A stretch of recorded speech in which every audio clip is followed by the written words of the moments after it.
Guys, orang ini ngaku dirinya mualaf dan mempelajarin Alkitab agama Kristen dengan sangat mendalam, makanya pada akhirnya dia mualaf. Tapi guys, faktanya omong kosong.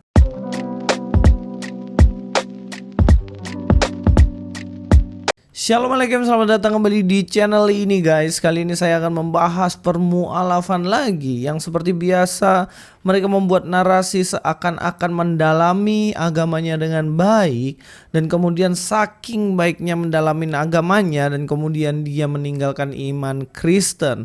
Tapi apakah yang dikatakan orang ini benar? Ataukah yang dikatakan ini semuanya hanya karangan semata? Ya, mari kita langsung bahas saja. Kita dengar videonya terlebih dahulu supaya kita mengerti. Nah, perjalanan antum nih Mas Yusuf, bisa-bisanya antum bisa memilih agama Islam gitu. Padahal kan ya agama nih banyak nih kan gitu ya. Nah, mungkin boleh nggak di-share kenapa perjalanan awal sampai akhirnya antum menemukan titik bahwa antum serak ke Islam gitu. Saya bisa memilih Islam itu awalnya sih karena saya mungkin kalau dibilang terlalu mendalami agama saya sebelumnya.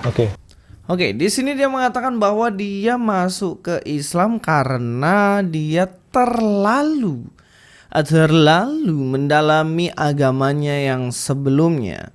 Jadi di sini dia mengklaim kalau dia sangat-sangat mendalami agamanya. Tentunya kalau dari statement ini dia ingin mengatakan bahwa dia sangat tahu dan sangat mengerti tentang agama Kristen. Kan kayak gitu ya. Kalau dia tidak mendalami baik-baik agamanya, maka dia tidak akan ngomong ini. Nah, kita akan melihat apakah benar yang dikatakan ini bahwa karena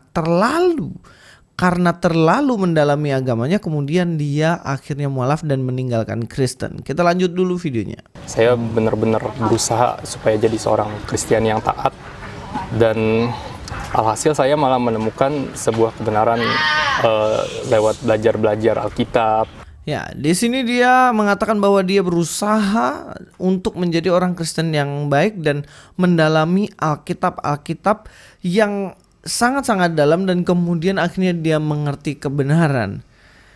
Oke, sampai di sini berarti dia ingin mengatakan bahwa dia bukanlah Kristen abal-abal seperti yang sebelahnya itu, yang aku juga jago Alkitab, mengerti Alkitab, tapi ternyata pengetahuan Alkitabnya ya abal-abal doang gitu. Nah, apakah benar dia tidaklah abal-abal dalam mengerti Alkitab dan dia menjadi Kristen yang baik? Kita dengar statement berikutnya. Lalu saya bergaul juga kan waktu sekolah dasar saya di negeri, jadi banyak teman-teman muslim saya yang sering membicarakan agama mereka gitu. Dan yang bikin saya mulai penasaran itu di saat teman-teman saya ngobrol, mereka bilang, kata guru ngaji aku, orang Kristen sebaik apapun nggak bakalan masuk surga katanya, seperti itu. Jadi saya mulai penasaran lah, kan saya kirain semua orang bisa masuk surga kan, yang penting baik gitu kan. Mulai dari situ saya mulai penasaran banget tuh sama Islam. Saya mulai belajar, mulai mencari lebih dalam seperti itu kan. Ya, sampai di sini menurut teman-teman apakah dia seorang Kristen yang taat, belajar Alkitab sungguh-sungguh, dan dia adalah seorang Kristen yang mendalami kitabnya? Apakah begitu? Coba dipikir bentar ya, dipikir. Jawabannya apa? Iya, enggak lah. Kenapa saya bisa mengatakan enggak? Dengarlah sekali lagi, kita dengar ya sekali lagi ya. Jadi saya mulai penasaran lah, kan saya kirain semua orang bisa masuk surga kan, yang penting baik gitu kan. Dia mengatakan bahwa saya kira semua orang bisa masuk surga kan, yang penting berbuat baik kan, Ah, ini dia nih. Dalam Kristen jelas tidak ada ajaran atau pengajaran dalam Alkitab yang mengatakan bahwa orang Kristen masuk surga karena perbuatan baik mereka. Mengerti sampai sini? Tidak ada sama sekali ajaran itu. Kalau dia mengatakan dia mendalami Alkitab dengan baik, lalu kenapa dia mengatakan hal-hal receh semacam itu? Justru kalau dalam agamamu, agama yang sekarang, agama Islam itu kan memang masuk surga karena perbuatan baik, amal dan lain-lain ya. Tapi kalau dalam Kristen sendiri enggak. Kalau ngaku mendalami Alkitab, masa keluar statement semacam ini yang mengatakan bahwa semua orang pasti akan masuk surga kan, yang penting berbuat baik. Enggak ada dalam Alkitab. Kita langsung cek ke ayatnya saja ya. Oke, sekarang dari Efesus 2 ayat 8 dikatakan, sebab karena kasih karunia kamu diselamatkan oleh iman. Perhatikan, oleh karena kasih karunia kamu diselamatkan oleh iman. Itu bukan hasil usahamu, artinya bukan perbuatan baikmu, tetapi pemberian Allah. Hanya Allah yang memberikannya, bukan karena hasil usaha kita, bukan karena perbuatan baik kita, bukan karena hal-hal yang membuat kita ini seakan-akan beramal dan lain-lain. Bukan karena perbuatan baik, tetapi dikatakan di sini, tetapi pemberian Allah. Keselamatan kita hanya diberikan oleh Allah semata. Bukan karena kita baik, melakukan perbuatan baik, ataupun seperti yang dikatakan oleh mualaf yang ngaku katanya mempelajari Alkitab dengan baik. Ternyata faktanya enggak. Keselamatan dalam Kristen adalah pemberian Allah. Itu bukan hasil pekerjaanmu. Jangan ada yang memegahkan diri. Bukan hasil pekerjaan manusia, tapi pekerjaan Allah. Lalu apa yang dimaksud dengan pemberian Allah? Kita akan memahami ini jika kita membaca baik-baik Alkitab dalam perjanjian lama dan perjanjian baru. Makanya kalau ada mualaf dan kemudian mengatakan bahwa dia itu mempelajari Alkitab dengan baik, lalu masih mengatakan bahwa manusia diselamatkan karena perbuatan baiknya, itu jelas omong kosong saja. Saya akan memulai untuk mengajak kita dan memperkenalkan ini loh ajaran Kristen yang sesungguhnya, yang mana keselamatan itu hanya karena pemberian Allah, bukan perbuatan manusia. Kita ke Kejadian pasal 3 ayat 21. Di dalam Kejadian pasal 3, di situ ditunjuk bagaimana manusia itu jatuh dalam dosa. Manusia harusnya sudah dihukum karena manusia berbuat dosa. Tetapi ketika manusia jatuh dalam dosa dan mengetahui bahwa dirinya telanjang, maka di sini sebenarnya manusia harusnya mati kan pada waktu itu. Manusia harusnya mati karena dosanya. Tetapi Allah mengorbankan binatang supaya yang mati ini binatang sebagai penghapusan dosa dari Adam. Mari kita lihat di dalam Kejadian 3 ayat 21. Dan Tuhan Allah membuat pakaian dari kulit binatang untuk manusia dan untuk istrinya, lalu mengenakannya kepada mereka. Ini adalah kurban pertama sebagai penghapusan dosa dari Adam dan Hawa. Tetapi mereka tetap akan mati secara fisik kemudian hari. Tapi kurban dari binatang ini akhirnya mengampuni dosanya, menunda kematian dari Adam dan Hawa karena pengorbanan seekor binatang ini yang dipakai Allah untuk menunjukkan kasihnya. Nah, kemudian selain daripada Adam dan Hawa, pada waktu itu Habil juga memberikan persembahan binatang sebagai kurban kepada Allah, bukan seperti Kain yang mempersembahkan tumbuh-tumbuhan atau hasil panen. Dan kemudian yang diterima adalah Habil punya. Kenapa begitu? Ya karena Habil dia memberikan kurban binatang sebagai penghapusan atas dosa-dosa yang dilakukannya. Kita lanjut lagi dalam kitab Ayub. Dalam kitab Ayub pasal yang pertama ayat 5 dikatakan di situ, setiap kali apabila hari-hari pesta telah berlalu, Ayub memanggil mereka dan menguduskan mereka. Ini maksudnya anak-anaknya ya. Keesokan harinya pagi-pagi bangunlah Ayub lalu mempersembahkan kurban bakaran sebanyak jumlah mereka sekalian. Maksudnya sejumlah anaknya. Sebab pikirnya mungkin anak-anakku sudah berbuat dosa dan telah mengutuki Allah dalam hati. Demikianlah dia lakukan Ayub senantiasa.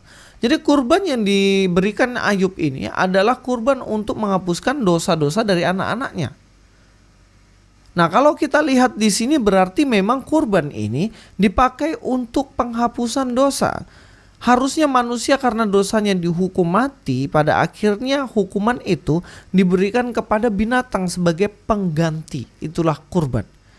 Dan jelas ini juga yang dilakukan oleh Abraham, yang dilakukan oleh Yakub, Ishak, dan juga dilakukan oleh semua orang-orang yang mengikuti rumpun dari Abraham ini. Jadi konsep penebusan ini sebenarnya ada, bukan ujuk-ujuk Yesus gitu loh. Paham ya? Tapi sejak Adam dan Hawa, Ayub, Abraham itu udah diperkenalkan kurban ini. Makanya ketika mereka berbuat dosa, pada akhirnya mereka diampuni karena mereka memberikan kurban ini.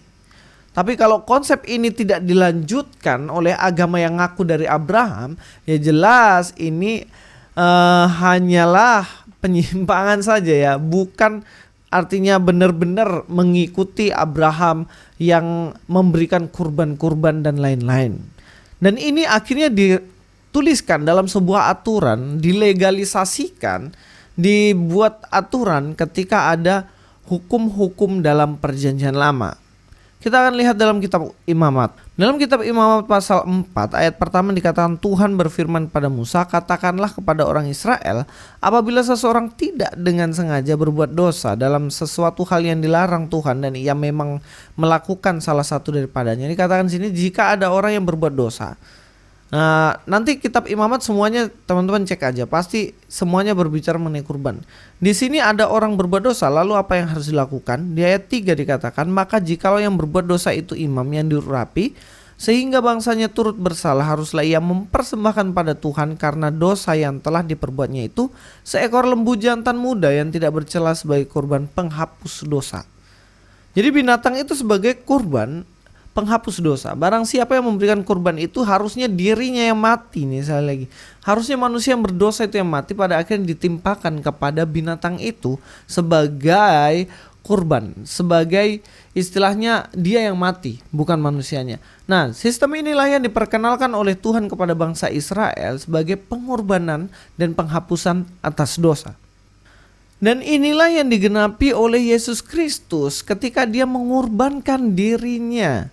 Kalau binatang itu dikurbankan setiap tahun, dikurbankan karena binatang itu sekalipun mungkin tak bercela, tak bercacat, tetapi itu hanya kurban sementara. Setiap tahun harus dikurbankan. Nah, sebagai penghapusan dosa yang kekal dari dulu, sekarang dan selamanya, maka dibutuhkan kurban yang benar-benar sempurna, tak bercela, tak bercacat. Yaitu siapa? Ya Yesus Kristus sebagai domba Paskah yang mengorbankan dirinya. Kenapa kok harus Yesus? Iya, karena dialah Tuhan. Tuhan yang tidak berbuat dosa ketika dia menjadi manusia. Nah, berbeda dengan manusia biasa seperti saya, Bapak Ibu semua yang di rumah, semuanya kita memiliki dosa. Tapi Yesus tidak, karena Yesus sempurna. Dikatakan dalam Ibrani pasal 10 ayat 1 dikatakan, di dalam hukum Taurat hanya terdapat bayangan saja dari keselamatan yang akan datang. Ini maksudnya apa ya? Kurban binatang tadi. Dan bukan hakikat dari keselamatan itu sendiri. Karena itu dengan kurban yang sama, yang setiap tahun terus-menerus dipersembahkan, hukum Taurat tidak mungkin menyempurnakan mereka yang datang mengambil bagian dalamnya. Perhatikan ya, setiap tahun terus-menerus dibuat, yaitu kurban binatang tadi. Dan itu jelas tidak sempurna. Ayat 2, sebab jika hal itu mungkin, pasti orang tidak mempersembahkan korban lagi, sebab mereka yang melakukan ibadah itu tidak sadar lagi akan dosa setelah disucikan sekali untuk selama-lamanya. Itulah kenapa saya katakan bahwa kurban binatang itu harus berulang-ulang. Kenapa harus berulang-ulang? Karena kurban binatang ini nggak sempurna. Makanya butuh kurban yang sekali untuk seterusnya. Yaitu siapa? Yesus Kristus tentunya. Ibrani 10 ayat 10, dan karena kehendaknya itu Allah ya, inilah kita telah dikuduskan satu kali untuk selama-lamanya oleh persembahan tubuh Yesus Kristus. Ketika Yesus disalibkan, itulah kurban yang sempurna, yang bagaimana menguduskan kita satu kali saja untuk selama-lamanya, untuk seterusnya. Ayat 11, selanjutnya setiap imam melakukan tiap-tiap hari pelayanannya dan berulang-ulang mempersembahkan korban yang sama sekali tidak dapat menghapuskan dosa. Tetapi ini Yesus ya, setelah mempersembahkan hanya satu korban saja karena dosa, ia duduk untuk selama-lamanya sebelah kanan Allah. Jelas bahwa Yesus melakukan kurban hanya sekali aja untuk selama-lamanya bagi mereka yang percaya akan kurban Yesus Kristus. Bagi yang nggak percaya ya nggak bisa diselamatkan, karena mereka dosanya nggak dihapuskan, karena mereka nggak percaya kepada kurban yang sempurna, yaitu Yesus itu sendiri gitu loh. Di Ibrani 10 ayat 14, sebab oleh satu korban saja ia telah menyempurnakan untuk selama-lamanya mereka yang ia kuduskan. Paham ya sampai sini? Makanya kalau belajar Alkitab sungguh-sungguh PL dan PB akan mengerti tentang konsep kurban ini.